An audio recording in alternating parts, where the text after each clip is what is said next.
ഉപ്പുമുളകിൻ്റെ ഏറ്റവും പുതിയ പ്രൊമോ റിവ്യൂയിലേക്ക് എല്ലാ കൂട്ടുകാർക്കും സ്വാഗതം. സിദ്ധു എന്തോ നല്ലൊരു ഏടാ കൂടെ ഒപ്പിച്ചു വെച്ചിട്ടുണ്ട്. അത് കണ്ടുപിടിക്കുന്ന മുത്തശ്ശിയാണെങ്കിൽ സിദ്ധുവിനോട് ഒരല്പം ചൂടാകുകയൊക്കെ ചെയ്യുന്നുണ്ട്. കൊള്ളാം സിദ്ധു, കൊള്ളാം, ഇങ്ങനെ നീ കാണിക്കുമെന്ന് ഞാൻ കരുതിയില്ല എന്നൊക്കെ പറഞ്ഞ് ചൂടാവുന്ന സമയത്ത് എന്താ മുത്തശ്ശി കണ്ടുപിടിച്ച്, അല്ലെങ്കിൽ എന്ത് പ്രശ്നമാണ് ഞാൻ ഒപ്പിച്ചതെന്ന് ആലോചിച്ച് നിൽക്കുവാണ് സിദ്ധു. ഇനി ഇവിടെ നിന്നാൽ വഷളാകുമെന്ന് മനസ്സിലാക്കി സിദ്ധു ആണെങ്കിൽ നൈസായിട്ട് ആ ഒരു ജനലിലൂടെയും അല്ലെങ്കിൽ ഡോറിൻ്റെ അവിടെയൊക്കെ എത്തുമ്പോൾ പതുങ്ങി പതുങ്ങി പതുങ്ങി അവിടുന്ന് ഒളിച്ച് കിടക്കുന്നുണ്ട്, അത്യാവശ്യം കുറച്ച് സാധനങ്ങളൊക്കെ എടുത്തുകൊണ്ട്.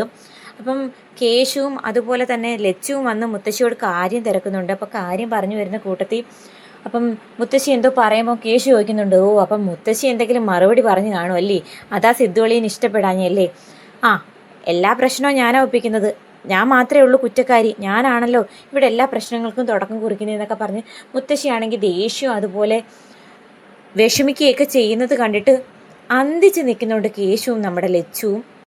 സിദ്ധു അളിയനെ കണ്ട് കാര്യം തിരക്കാൻ വേണ്ടി പോകുന്ന നമ്മുടെ ലച്ചുവും അതുപോലെ കേശുവും മുത്തശ്ശി മനസ്സിലാക്കുന്നു സിദ്ധു അവിടുന്ന് മുങ്ങിയെന്ന്. അതങ്ങനെ വിട്ടാൽ പറ്റില്ലല്ലോ, നേരിട്ട് കണ്ട് കാര്യം തിരക്കിയിട്ട് തന്നെ കാര്യം എന്നൊക്കെ പറഞ്ഞ് കേശു നമ്മുടെ ലച്ചു ആണെങ്കിൽ സിദ്ധുവിനെ തിരക്കി ഇറങ്ങുന്നു. അതിനിടയ്ക്ക് ഒളിച്ചു പോകുന്ന കൂട്ടത്തിൽ നമ്മുടെ പാറുക്കുട്ടി കാണുന്നുണ്ട് സിദ്ധു ഇങ്ങനെ പാത്തും പതുങ്ങി സിദ്ധു വഴിയും പോകുന്നത്. കാര്യം തിരക്കുമ്പോൾ ഇതുപോലെ മുത്തശ്ശി തന്നോട് ചൂടായിട്ടുണ്ടെന്നും ഇനി ഇവിടെ നിന്നാൽ ശരിയാകില്ല എന്നൊക്കെ പറയുന്ന സമയത്ത് പാറുക്കുട്ടിയും കട്ട സപ്പോർട്ട് പറയുന്നു.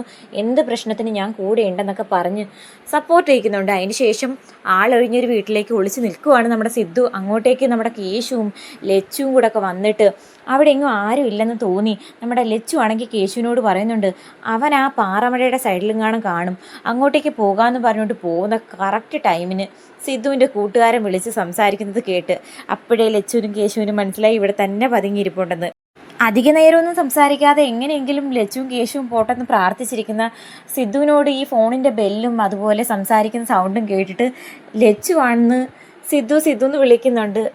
പെട്ടുപോയോ എന്ന അവസ്ഥയിൽ നിൽക്കുന്ന സിദ്ധുവിനെയും കാണിച്ചുകൊണ്ടാണ് പ്രൊമോ അവസാനിക്കുന്നത്.